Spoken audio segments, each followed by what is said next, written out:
The first time a wild bird landed on my balcony and fell asleep on me, I knew something strange was happening. Wild birds do not run toward people. Look at the wild birdie. Look at him, so wild and free. But this little one was breathing fast like he had just escaped danger. And instead of flying away, he curled up beside me and closed his eyes. You sleepy one. Yeah. I was sitting quietly on the balcony that morning when he suddenly flew straight toward me. I barely had time to react before he landed beside me.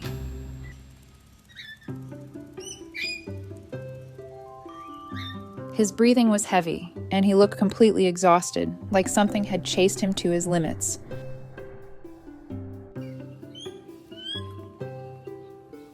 I stayed still while he slept and slowly checked to see if he was injured. I touched his wings and looked for any damage, but nothing seemed broken. He just looked completely worn out, like he had used all his strength escaping whatever had chased him.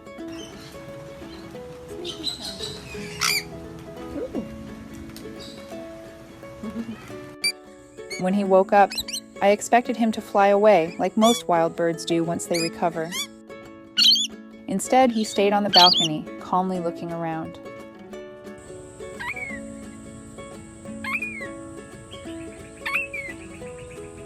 When I went inside to prepare some food, he followed me into the kitchen. Yeah, well done.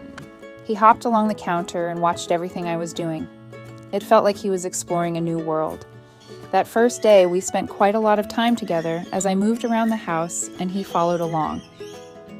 After a while, I noticed something funny about the way he moved. He had a little head bobbing motion while making soft sounds. You got a girlfriend, haven't you? Elvis? What you doing, everyone? What you doing? What you doing? What you doing? The movement reminded me of Elvis Presley performing on stage. That was how he got his name. From then on, I called him Elvis, and the name somehow suited him perfectly. It's Elvis. Hi, baby. Hi, honey. Here's your sleepy face. The next morning, he appeared again, as if visiting had become part of his routine. If Elvis was nearby, he would waddle straight into the house without hesitation. Didn't see you yesterday. You're inside. I often worked at the kitchen bench on my computer, and he quickly discovered the keyboard. Sometimes he would stand on it while I was typing and watch the screen closely. It felt like he was trying to help with whatever work I was doing. Yeah, swimming. Swimming. When I was getting ready and putting on makeup, Elvis inspected everything on the table. Brushes, bottles, and shiny objects caught his attention right away. He hopped around the counter like a tiny supervisor, turning the whole routine into entertainment. He also enjoyed sitting on my shoulder while I walked around the house. While I worked or cleaned, he stayed perched there making soft whistles and tiny chirping sounds. Hey! It often felt like he was having a quiet conversation with me. Despite how comfortable he seemed indoors, I always made sure he could come and go freely. Oh. At night, he returned to the trees to sleep like any other wild bird. I placed a bird bath nearby so he could drink and wash. Are you serious? Even with that freedom, Elvis kept visiting during the day and sometimes landed beside my glass of water to dunk his head in. We bath in Villeroy and Bock crystal glass. That's what we do. Here at the balcony. As Elvis became stronger, I knew it was important for him to reconnect with other birds. Wild animals should live their own lives whenever possible. I began encouraging him to spend more time outside in the trees.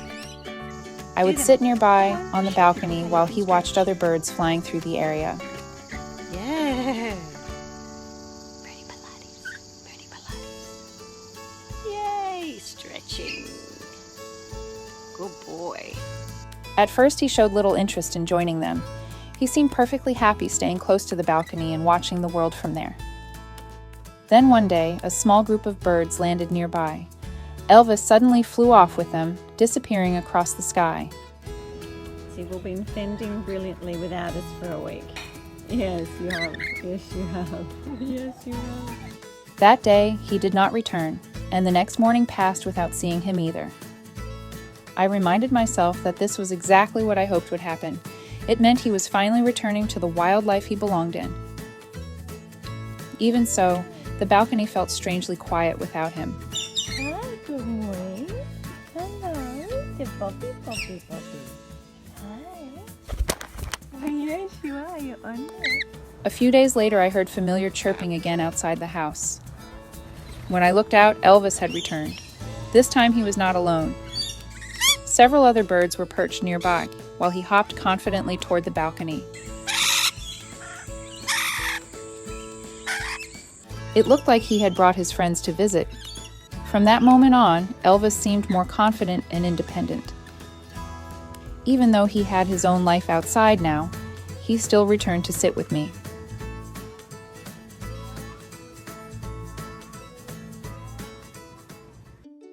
One day, I noticed him sitting close to another bird in a nearby tree.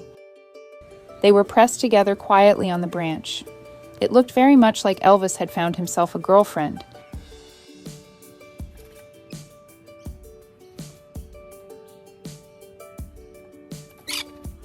Eventually, he even brought her over to the balcony. She stayed a little farther away and watched everything carefully while Elvis moved around comfortably.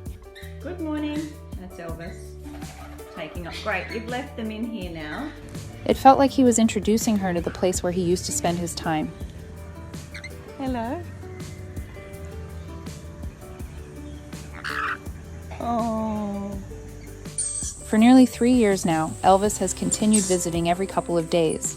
Sometimes he stays only a few minutes, and sometimes he sits with me much longer. Love me. Love me. Oh, love me. Because he is completely free, every visit feels special. Ow, I know, it's Elvis.